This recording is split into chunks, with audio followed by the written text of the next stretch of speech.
Gracias, presidenta. Solo para un poco de ilustración, ¿en qué consiste este proyecto de ley que este día el Pleno aprobará? Porque es un contenido que va a beneficiar especialmente a personas que son dueñas de inmuebles en zonas rurales, especialmente. Y no es una ley nueva, es una ley que ya tuvo vigencia durante varios periodos, pero tuvo la dificultad que hubo muy poquísima difusión. La gente nunca supo que existía el procedimiento y en consecuencia se nos informaba del CNR que durante esa ley estuvo vigente, solo se accionaron 4 casos en el CNR. 4 casos. Y la ley estuvo vigente por un promedio de más de 2 años. Pero eso tiene que ver con la falta de difusión. Obviamente que las personas que menos acceso tienen a los medios de comunicación son las personas que viven en lo rural. Entonces, esta ley va a requerir de un esfuerzo de los diputados y diputadas para que podamos con los potenciales beneficiarios y beneficiarias compartir la virtud de la ley. Actualmente, el procedimiento civil y mercantil en nuestro país establece dos formas para separarse de una copropiedad. ¿Qué es una copropiedad? Es cuando un bien inmueble es dueño más de 2 personas. Ahí estamos en presencia de un derecho pro indiviso. Es decir, hay copropiedad cuando un inmueble son dueños o dueñas más de 2 personas. Actualmente la ley establece que para separarse de ese derecho pro indiviso hay 2 caminos. Un camino es ponerse de acuerdo todos los dueños. Ese es un camino. Es decir, si son 2 dueños, si son 3 dueños, si son 100 dueños de un inmueble, se ponen de acuerdo y se parte. Eso puede ser una vía, se puede hacer judicialmente o ante un notario. La segunda vía es que si no hay acuerdo de los propietarios, hay que irse ante un juez y se llama partición judicial. Pero ese mecanismo ante un juez a veces es imposible, porque en este país hay propiedades que tienen como dueños hasta 500 personas, una sola propiedad. Una sola propiedad tiene como dueño hasta 500 personas. Y generalmente las personas que son partes del dominio de ese bien inmueble son personas de muy escasísimos recursos. Son personas que no tienen la posibilidad de pagar un notario, de pagar un abogado para poder regularizar. Y muchas de esas personas tienen en muchos casos más de 30 años de vivir en esos terrenitos. Y yo puedo ser dueño del 10% de un todo. ¿Pero qué es eso? Un banco nunca me lo acepta ni siquiera como garantía para sacar un crédito.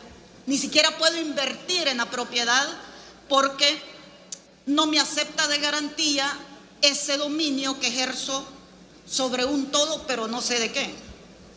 Es decir, soy dueño del 10% de 10 manzanas, por ejemplo, pero no tengo identificado o individualizado mi derecho material. Hoy estamos haciendo una tercera forma. Esta es la especialidad de la ley, especialmente para todos los que viven en Oriente, como lo decía la colega diputada Margarita Rodríguez, que es donde tenemos más dificultades de esta naturaleza. Pero eso no quiere decir que si usted vive en Occidente, en Chalate, en cualquier parte del país y llena los requisitos de este procedimiento, no se puede beneficiar. No es una ley para Oriente, es una ley para El Salvador. Pero hemos identificado que es en Oriente donde hay más dificultades. Entonces hoy estamos haciendo una forma diferente para poderse separar de un derecho pro indiviso. Una forma diferente. Es decir, un procedimiento especial. Y hemos definido que alguien se puede beneficiar si se encuentra en dos condiciones. Uno, si usted es dueño de un bien pro indiviso y no sabe el paradero de todos los dueños, por ejemplo, solo sabemos que somos 100 los dueños y ahí aparecen los nombres en la escritura, pero podemos ubicar ¿qué? A 50, a 40, a 30, pero hay 60 que no los podemos ubicar. Si esa es su situación, si yo soy dueño de un todo, pero no puedo ubicar a todos los dueños, yo puedo optar por este procedimiento que hoy establecemos. Ese es uno.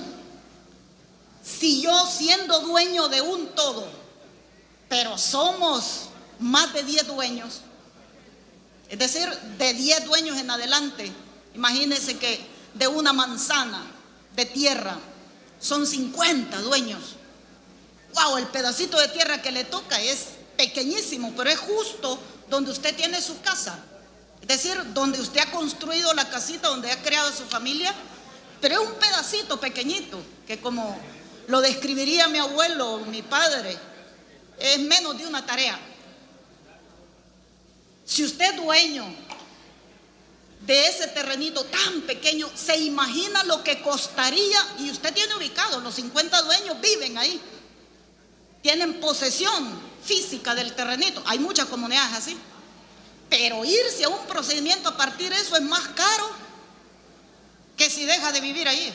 Le sale más barato ir a ver dónde puede construir su casita que separarse de esa proindivisión. Esas son las dos condiciones. Que siendo dueños una cantidad de personas no sean todos ubicables, o que siendo dueños una cantidad de personas y estando en posesión no sea posible ponerse de acuerdo para partir. Esas son las dos condiciones.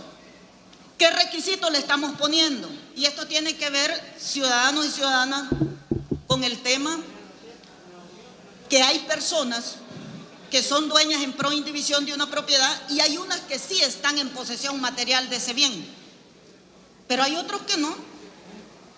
Hay otros que son dueños, sobre todo si usted ni sabe si ya falleció, cuántas sucesiones han precedido, pero nunca tomaron posesión material. ¿Qué significa poseer materialmente? Que usted ha cercado su terreno, lo tiene cercado. Jurídicamente eso se llama acotar, que es lo que dice la ley. Acotar significa delimitar, que usted tiene cercadito donde vive. Es decir, usted necesita, para beneficiarse, habiendo cumplido cualquiera de las dos condiciones que ya describí, usted necesita estar en posesión de ese pedacito materialmente por lo menos 10 años. 10 años. O sea, usted debió de haber vivido allí 10 años. Allí usted siembra su milpa y hace su frijolar, o allí tiene su casa, cualquiera de las circunstancias que usted puede mostrar. Pero que debe de probar que 10 años ha estado con ese terrenito ahí. Está plenamente identificado. Todos los vecinos saben que allí vive don Pedro, don Juan, niña Julia. Cualquiera de los vecinos colindantes, ya sea el derecho proindiviso o fuera el derecho proindiviso, pueden demostrar que usted haya vivido, que ha crecido ahí. Entonces la ley solo le pide presente copia del título de esa escritura que seguramente usted tendrá, donde dependiendo de los dueños es una escritura donde aparecen todos los nombres de los dueños, donde dice sos dueño de tal porcentaje. Y además 2 testigos que puedan testificar de que usted ha vivido allí por lo menos 10 años. Pero ¿qué pasa cuando una persona, a lo mejor quien vive ya en ese terreno es el nieto?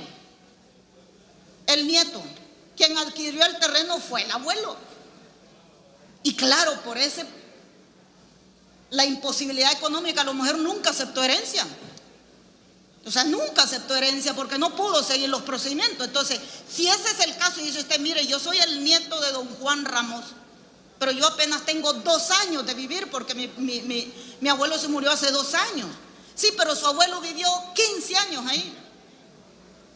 O su papá vivió 10 años ahí. Si esa es la circunstancia, también usted puede ser beneficiado si demuestra que su papá, su mamá, sus antecesores estuvieron poseyendo ese terreno mínimo 10 años con la suma. Es decir, suma los suyos, suma los de su papá, suma los de su mamá, O por el contrario, súmalo de un vecino que se lo vendió. Es decir, porque aquí se acostumbra y dice, mira, te vendo este terrenito, yo soy dueño del 10%, pero yo aquí he vivido, te lo vendo a ti. Y usted dice, yo soy dueño del 10%, pero he estado en posesión de este terrenito. Si esa es la circunstancia, también se puede usted acoger a la ley. Es decir, hay muchas personas en este país donde hay escrituras que yo creo que ni un ingeniero ni un abogado podría descifrar. Hay escrituras que dice, don Juan Pérez es el dueño del 10% de la 10ª parte, de la 13ª parte, de la no sé cuántas partes de un terreno. Es imposible. Un tercer elemento que vale la pena mencionar, porque cualquiera podría preguntar, ¿y qué pasa con los dueños ausentes? Es decir, los que son ilocalizables. Se ha dejado establecido en la ley que a él le queda salvo o a ella le queda salvo el derecho, que si no estaba presente cuando se hizo la separación, usted tiene a salvo el derecho de ejercer la acción de reivindicación, así se llama. Es decir, si usted dice, mire, don Juan, allí dice que él es dueño del 10%, pero físicamente es más del 10% lo que ha medido, pues sí, pero eso es lo que ha poseído materialmente. Si viene otro copropietario y se muestra inconforme con ese ejercicio de ese derecho, le queda salvo el derecho para oponerse en el momento del procedimiento, o una vez escriturado tendrá 20 años para pedir la reivindicación del derecho. O sea que estamos también curándonos en salud de todos los dueños proindivisos que no van a estar presentes. No es una especie de expropiación, no estamos expropiando, no, estamos dejando garantizado. Y hay otro elemento que yo sí creo que vale la pena para los que van a hacer uso de esta ley. Ojo, si el terreno todo está hipotecado a favor de alguien, ojo, la separación de la proindivisión no le cancela su obligación. Eso lo aclaro, porque no vaya a ser que alguien, imagínese, 5 manzanas de terreno, la hipotecaron hace como 20 años, que no hemos resuelto. Ese es un tema que a lo mejor en los próximos meses la Asamblea deberá discutir. La hipotecaron hace 20 años, pero hay un gravamen que se llama hipoteca. O sea, si usted se separa de la proindivisión, se separa con la obligación de la hipoteca. La separación no le cancela el gravamen de la hipoteca. Lo aclaro porque no vaya a ser, ¿verdad? No vaya a ser que a veces se nos asesore mal. No lo digo por las personas, sino por los estudiosos del derecho, que a veces hacemos uso de alguna ley para no dar la información correcta a las personas. Es decir, si el bien inmueble todo está hipotecado, usted se separa de él, tiene su escriturita de su terreno físicamente, pero también se le va a grabar esa escriturita a usted en la proporción del terreno general. Lo aclaro ya dije, por eso de la mala información. Entonces, hoy este día estamos dando esta ley. El FMLN somos de la opinión que esta debe ser una ley permanente, porque nos decía el presidente del CNR que ellos tienen 19,000 solicitudes para separarse de eso, para partirlas. 19,000 solicitudes, y durante estuvo vigente una ley más de 2 años, solo se tramitaron 4 solicitudes. Entonces, ¿cómo medir la temporalidad de una ley en el tiempo? Es decir, ¿cómo me aseguro yo que en 5 años, que es para lo que se ha dejado la ley hoy, yo voy a resolver los 19,000 casos que ya están identificados? Hay muchos más.